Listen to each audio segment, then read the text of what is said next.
Hello and welcome to Anfield Index's Academy podcast. It's been a while since we've done one of these. Times been very different. Obviously things aren't going too well in the first team at the minute. 3 losses on the bounce, but we're going to talk about the academy today. Talk about some of the young, exciting lads coming through, and no one better to talk to about that than Lewis Bower, obviously academy expert. So welcome to the show, Lewis. No words, appreciate the kind word, buddy. I hope you're alright.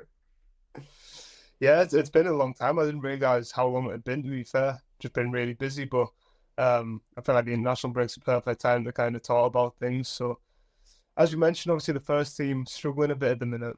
Um, how are things going in the academy? Is it hope? And I think it's a little bit better, maybe. Um, Slightly mixed, you'd say. There's obviously layers to the academy. There's the under-21s, under-18s, and we've got the champion UEFA Youth League team, which is under-19s. Under-21s, the results do look similar to last season. A lot of low-scoring draws in there, couple of defeats. But in terms of the style of play, it's very different. So that's one positive. The team does have a few players who maybe might have moved out on loan rather than stay in that side. So I do expect that to change as the season goes on. One positive for the under-21s in recent weeks, we've seen Joe Bradshaw promoted. Essentially, he's been in 2 or 3 match days on the bounce, which is nice for him. Under-18 attacker, plays from a right, very direct in his play. Still eligible for the under-18s. And he's a good player, and it's very much deserved. In terms of the under-18s, results have been positive, apart from there's been one hammering at Blackburn, but it does happen at that level. If an under-18 side can pick up on one weakness at that level, then you see it exploited just all game. And that day, the team, whatever races, unfortunately. But as we both know, it's not all about results at that level. There's a lot of new players being integrated into the side, and that has been a positive. We look for the performance rather than the results. Personally, I don't put too much stead into results, and it's been a really nice start to the season. I've spoke to people in and around the club, and the players are very impressed with Sandwell's style of play, his way of thinking. It's very progressive, and he wants players to express themselves. I think we've seen that in a couple of scorelines so far. And it's not anything to use against the past coaches, but the players are very happy with the setup at the minute, it seems. And the under-18s do have had a positive start to the season, I would say, with a couple of fair share scholars gain minutes like Hayden Murray-Home, Lennox Conde, Finn Inglethorpe, who's been playing, who's the son of the academy director, Alex, which is a very interesting dynamic. I'm sure people have a lot to say about that as the season progresses, but it's done a very good start to the season, so long may it continue, really. Then the under-19s, they've only played 2 matches, but it's probably as good a start as you could have asked, maybe. I mean, 1 draw and 1 win, but it was against a tough Atletico Madrid side who very much mirror the first team in their approach. So nil's nothing to be sniffed at. I mean, a hammering of Galatasaray, maybe not in terms of scoreline, but the performance was one of the best I've seen this season. And Galatasaray were very naive in their approach, but it was a good performance. Obviously, it's a year now since Slot came in, well over a year. And we spoke a little bit last season, and maybe we jump in the good. Are we starting to see a change in how the academy teams play as well, to kind of maybe fit how Slot wants, maybe, or do you see a lot of the similar things as what we saw in the club? Potentially, we have a lot of crossover in terms of the coach's principles and in terms of pressing, hard work, and I think all academy sides are looking to progress the ball in a similar way these days from the back. It's the done thing. what we can see is when the players from the first team are dropping down, and mainly here we're talking about Nioni, his performances for the under-19 side have been, well, his performance against Galatasaray was unbelievable. I've seen a very different side to his game, which it may be a result of being in and amongst a senior team and playing men's football, but we very much saw the dirty side to his game, and he stood up and took responsibility there. In terms of the impact of the first team, we saw him become the main progressor there, and similar to how he would be used for the first team, and he really stood out. And it was nice to see. It'll be interesting to see if Ngamoa drops down at any time this season, if minutes become a little bit more scarce with the first team. But I think in terms of style of play, I think the introduction of a new coach is a big reason. The style of play is a big reason for their arrival. And as I say, Simon Wiles is very much a forward-first kind of coach.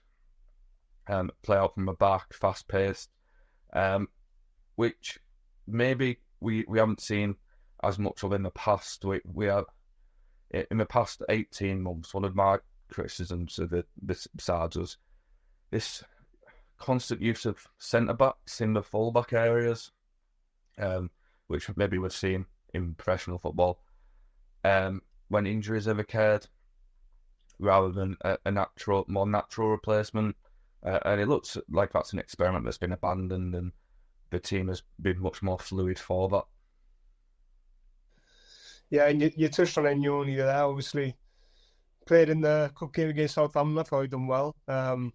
Is there kind of an expectation that he will get more minutes this season in the first team? Obviously, that seems like the natural progression, but it's so hard to break into that Liverpool midfield, isn't it? Yeah, his situation's a little bit different to Ngamoa's.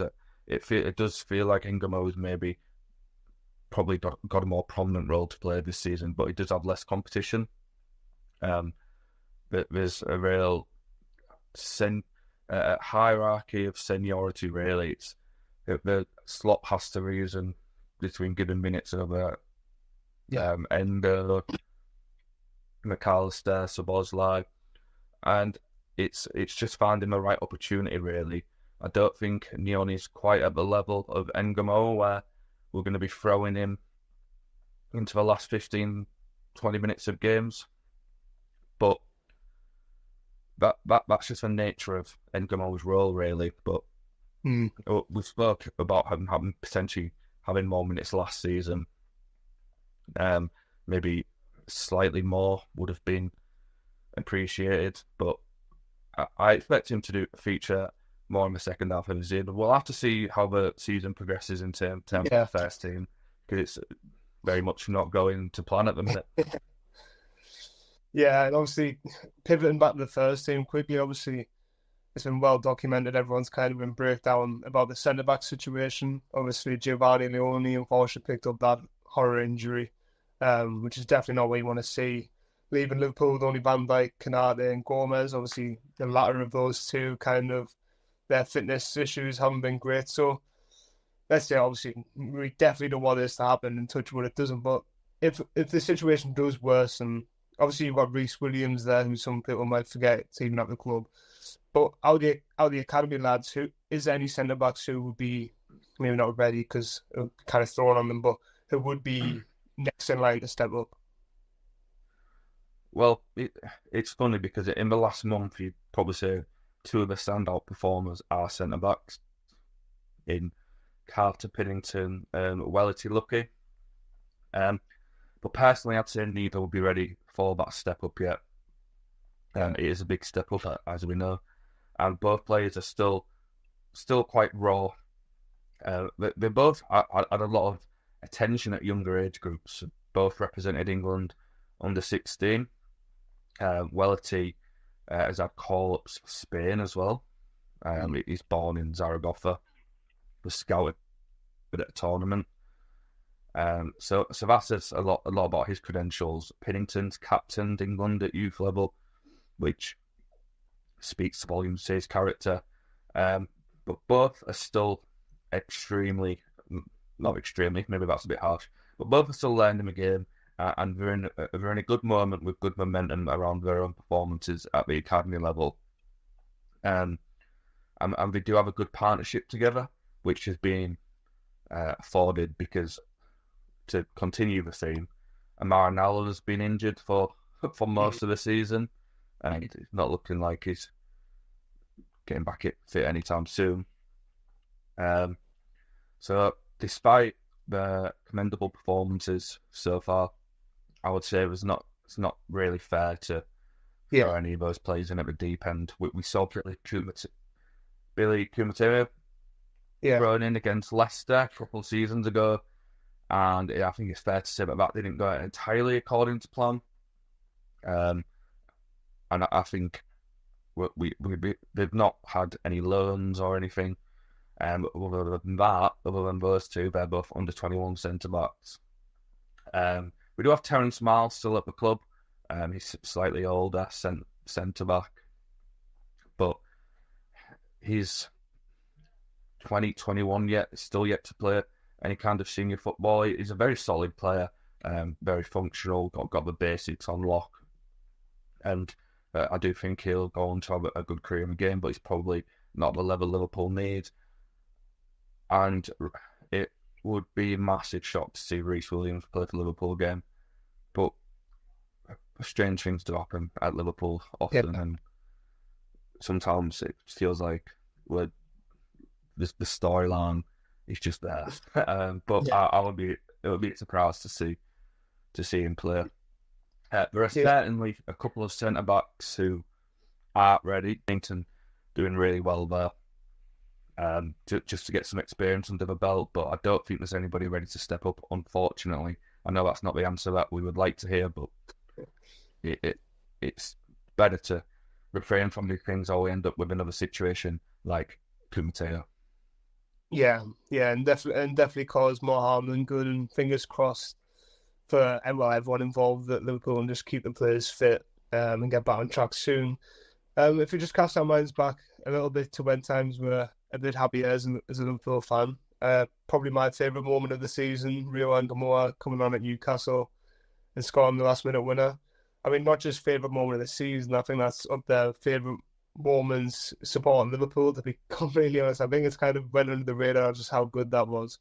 But it's not a surprise with him, is it? He's that talented, and Slot clearly trusts him that much. It's just brilliant to see, isn't it? Yeah, history making even, and that's not to be dramatic. He's officially now Liverpool's youngest ever scorer. He come into the season with some real momentum behind him, and he has really, really stepped up his game from last season, which is fair to say. To be fair, I think maybe we personally, I didn't give him the credit last season. He was, as we say, I do always say, he was a new lad moving to a new city, new place of work, new environment, new surroundings, and he probably would have liked to have picked up a couple more goals last season than what he did. I think as well, we've maybe been some of the other signings at that same level have had very, very good starts to the Liverpool career at the time, like Ben Doak, for example. And Gamo didn't quite come in with that same vigour, the same output. But now, he's looking really special at the minute. He's just been promoted to the England under-19 squad from the under-18s. Will be alongside Nioni there. And he's a player that has a certain gravity around him. He pulls in those two, 3 players, attracts attention straight away. At his age, a bit is obviously not to the same level, but in the same way that like Salah attracts players, but the comparison as well is close contemporary. Lamine Yamal drags in those players because we can't be afford to be given space. Yeah. And yeah, Liverpool's youngest ever goal scorer. One interesting situation is I don't think it will impact Liverpool is the Under-17 World Cup is in November, and he has played every single game so far, been in every squad. But Liverpool are not obligated to release him. I don't think he'll go, although I suppose it would be nice for him to be in at that level and dominate. Yeah. He's already in the Under-19 squad, so I don't know if that's suggestive of maybe he won't be going. But yeah, I imagine he'll stick around the Liverpool squad, but he's in a great moment, and I don't think it's a surprise to anybody. Yeah, I mean, he looks at real threat every single time he comes on. Definitely a player that gets bums out of seats and then kind of on edge. You see every time he gets the ball. And just another youngster who, again, it feels like we speak about every single time we do one of these shows, but it's because of how highly rated he is Jayden Danns. Obviously, he's picked up another injury. And I also saw a quote yesterday from Rob Page saying that he's going to be England's next number 9, and I think that's completely fair to say. But we'll start off with the injury. Obviously, he's had a lot of injury problems. I'm not too sure on the details of this one. Maybe you are. So what's the latest with Danns? Obviously, it's just so frustrating, isn't it? Yeah. First of all, it's nice to see comments like that from Rob Page. I think Liverpool can be a bit hesitant to push the young players out there and put pressure on them, and rightly so at times. We've seen it from Jurgen Klopp. We see a lot of the trying to calm the storm of the media hype around those players, but rightly or wrongly, it's just nice to hear, really. Rob Page with comments like that. In terms of Danns himself, I've heard from someone in and around the club that it's a pretty bad injury. I'm not. It's maybe from a source I trust enough, but I believe that the hamstring is torn away from the bone, and I was told straight away it was from taking a free kick, and that was a reliable account of events. So it's looking like a lengthy period out, unfortunately, that will require surgery.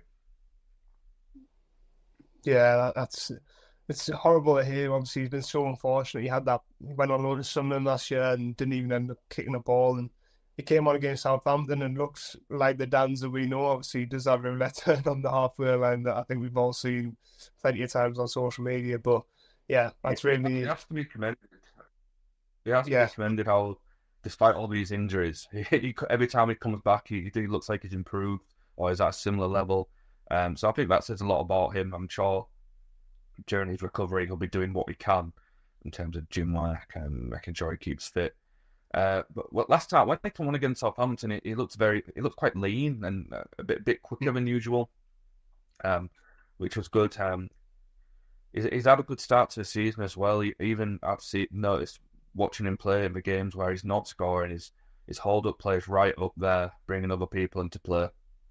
And even though he's not factually, he just looked bigger than the other players at academy level. Yeah. Almost, yeah. He has real authority on the pitch and real assertiveness in his play. And like you say, it's a massive shame. Yeah, I mean, the frustrating thing about that is obviously that's going to see him past the January window more than likely, and it's probably going to be pre-season before we see him again, really, depending on how far they will go in competitions and stuff.